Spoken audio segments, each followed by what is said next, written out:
C'est la Seconde Guerre mondiale. De nombreuses radios cessent d'émettre au fur et à mesure de l'avancée de l'invasion allemande.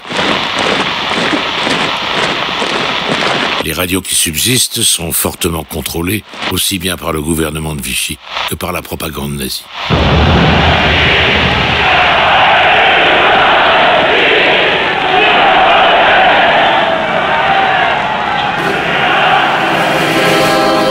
Yann Arris et Harris Media présentent l'histoire de la radio en France. Pour bien comprendre ce qu'est la radio en France actuellement et vers où elle se dirige, il faut d'abord comprendre son histoire depuis ses débuts. Un podcast original signé Harris Media. Harris Media.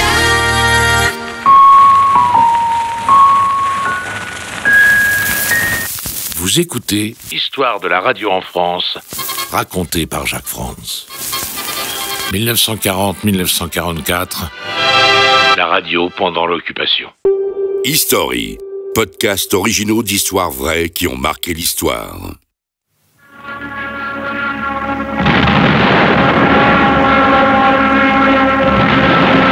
La principale de ces radios collaboratrices est la tristement célèbre Radio Paris.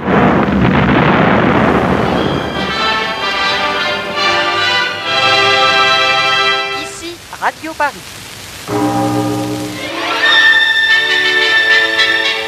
Allons la France, le Stalag parle. Mon chanson de mon pays. Radio Paris, dont nous reparlerons plus amplement dans un épisode spécialement dédié à cette station. Station qui fut dès 1924, et ça, on a tendance à trop vite l'oublier, la toute première radio privée et de divertissement de France. Où, comment et de quelle façon vous avez été amené à chanter votre première chanson? Voilà. Ma première chanson? Oui. Vous savez, monsieur, en tout cas, je n'ai pas beaucoup de choix dans mes chansons pour la bonne raison que je chante à peine, je chante comme une corde à pluie, vous n'ignorez pas ça. Non, mais enfin, ma première chanson, c'était dans une pièce de Labiche, qui s'appelle Moment Sabouleux. Je n'avais pas tout à fait 6 ans, et je chantais en arrivant en scène dans le rôle de la petite fille de Moment Sabouleux. Je chantais quand je fus bien sage toute la semaine, que dans la soupe j'ai pas mis trop de sel. Moment Sabouleux, le dimanche me mène dîner aux pompiers éternels. J'étais tellement petite que je m'accoudais sur le litre de vin rouge que j'apportais en scène comme accessoire. Oh là là, et les spectateurs étaient contents, ils étaient chauds. Oh, comme comment on dit. ils étaient chauds? Ils étaient bouillants, ils Bouillants. étaient torrides. Pensez donc, c'était nos parents. Oh, Mon père, ma mère et puis ceux des autres acteurs, ça se passait dans l'antichambre de chez moi. Mais revenons, si vous le voulez bien, au temps de l'occupation allemande. Philippe Henriot, député de l'extrême droite, est pendant l'occupation l'une des figures de la collaboration culturelle avec les nazis et de la propagande vichiste. En tant qu'orateur sur Radio Paris, Philippe Henriot est l'un des propagandistes les plus connus du collaborationnisme en France, en rejoignant en 1943 les rangs de la milice française. Une grande quantité de bombes est tombée à droite et à gauche des usines dans les quartiers ouvriers. Et une partie seulement des bombes sur les usines elles-mêmes, dont toutes les cheminées intactes fument encore à leur action. En janvier 1944, dans les derniers mois de l'occupation, Philippe Henriot devient même secrétaire d'État à l'information et à la propagande du gouvernement Laval.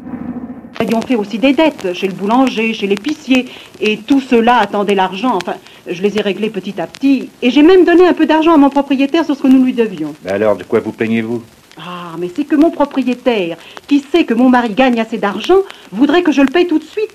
Et vous savez, 4000 francs, cela fait encore une somme. Et vous ignorez donc les dettes qu'avaient pu contracter les travailleurs avant leur départ en Allemagne sont pour ainsi dire mises en sommeil durant tout leur séjour dans le Reich, et que ce ne sera que lors de le remboursement de ces dernières pourra être exigé. Oh, merci de ce renseignement. Oh, vraiment, vous m'enlevez un souci. Car d'ici son retour, grâce à ce qu'il m'envoie, j'aurai tout payé. Sa nomination à ce poste est l'un des signes de la radicalisation du régime de Vichy déclinant. La tribune du prisonnier. Il est finalement assassiné le 28 juin 1944 par un commando du mouvement de résistance appelé Comac. En représailles à son élimination par la résistance, La milice se livre alors à des exactions meurtrières dans tout le pays occupé.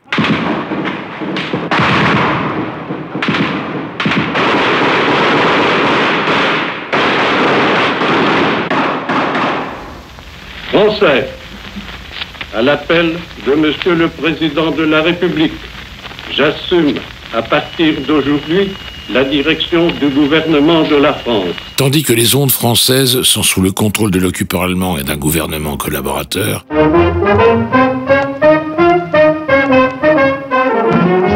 la France libre, fondée à Londres par le général de Gaulle, n'est pas en reste en faisant résonner sa voix et son appel à la résistance avec les émissions de Radio Londres. Si les forces de la liberté triomphent finalement de celles de la servitude, quel serait le destin d'une France qui se serait soumise à l'ennemi?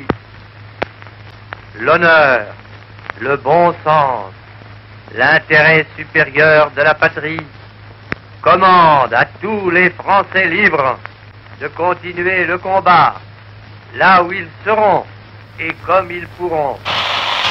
Les Français parlent aux Français. Afin d'empêcher les Français d'écouter convenablement les messages codés diffusés depuis Radio Londres, les nazis entreprennent de brouiller les diffusions de Radio Londres, mais aussi celles de la BBC, ainsi que de beaucoup d'autres stations alliées. Aujourd'hui, deuxième jour de la lutte du peuple français pour sa libération. Le quartier général du commandement suprême des forces expéditionnaires alliées vient de publier le communiqué suivant. Ce brouillage de fréquences étant obtenu à l'aide de véhicules spécialement équipés de matériel radiogoniométrique. Radio Paris, Radio Paris, Radio Paris est allemand. Radio Paris, Radio Paris, Radio Paris est allemand. Pour la petite anecdote, les Allemands imaginent très tôt, avec l'aide des fonctionnaires du régime de Vichy, la création d'une radio qui serait une station de propagande avec laquelle l'occupant allemand pourrait couvrir le sud de la France et l'Italie, le tout en la diffusant sur une fréquence monégasque inutilisée.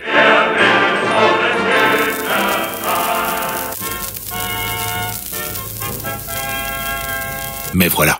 Monaco étant un État neutre, les protagonistes des deux pays ne peuvent disposer à leur guise de cette fréquence tant convoitée, et dont la concession ne peut être accordée par la principauté qu'à une société monégasque.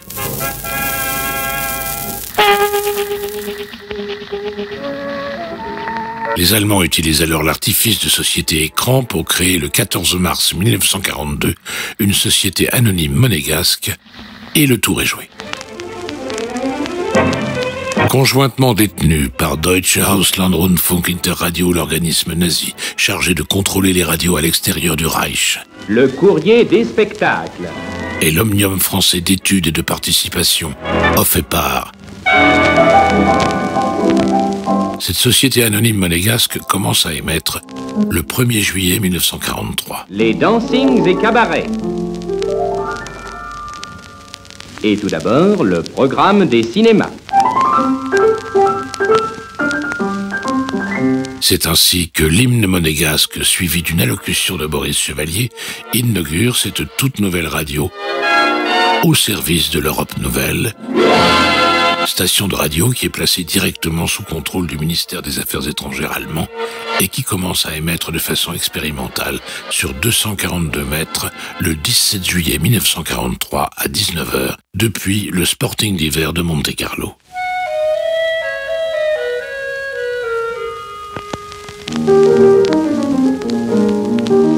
Les théâtres.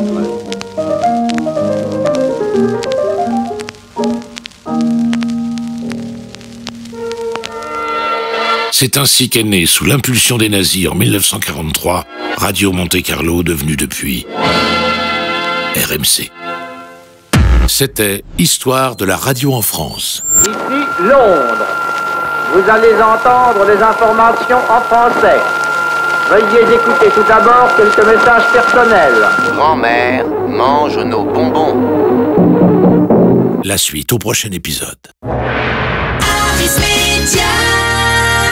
Une série originale Harris Media. Ne ratez pas les prochains épisodes de History en vous abonnant dès maintenant. history.fr